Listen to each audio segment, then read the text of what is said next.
This week's Peppy List covers the decline of feudalism. As culture and technology change, old systems of government and economics must reform or face abrupt revolution. A series of events contributed to the decline of feudalism and the rise of democratic ideas. In this video, I will cover the Magna Carta, Parliament, the bubonic plague, Joan of Arc, and the 100 Years' War. The first topic I will cover is the Magna Carta. The Magna Carta was a written agreement between the king and the noblemen written in 1215 that limited the power of the English monarch. The Magna Carta is Latin for Great Charter. Yes, this is the same King John from the story of Robin Hood. John made powerful enemies by losing land to the French. He taxed the nobility heavily, made enemies with the church, and imprisoned people without trial. In 1215, angry nobles forced King John to meet in Runnymede next to the Thames River. King John agreed to not raise taxes without the nobles' consent, nor could he imprison people without a jury trial. Second on the Peppy List is the word Parliament. During the reign of King Edward I, he established a more just system in which more English had their say in politics. It was called the Model Parliament and included commoners, church officials, and nobles. Parliament is a group of citizens that help make laws for government. In our country, we call this Congress. In the United States, we have two parts of Congress, the Senate and the House of Representatives. There are 2 senators per state, and House of Representatives is determined by the state's population.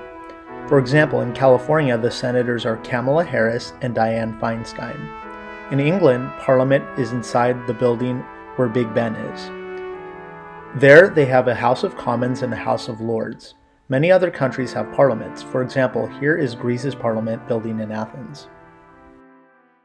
Third on the list is the bubonic plague. The bubonic plague was a contagious disease that was caused by bacteria on fleas. It was also called the Black Death. After the plague, power shifted from feudal lords to peasants because they were in high demand due to 1/3 of the population being killed from the disease.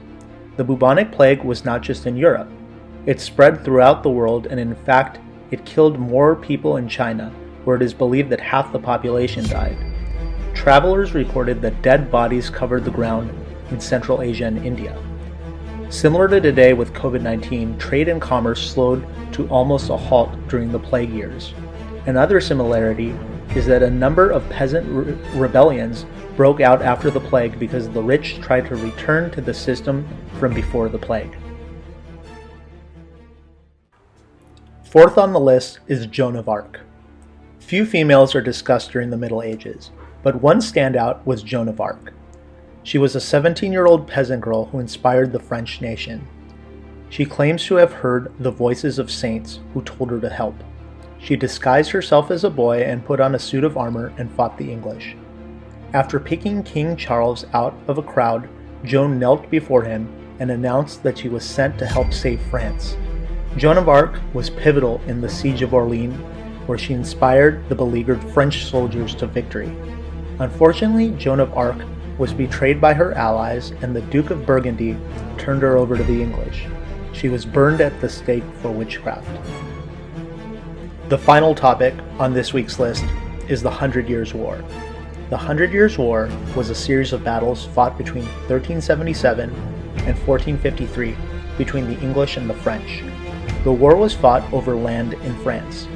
The English claimed French territory, and the French king disputed these claims. The French king at the time was Philip VI.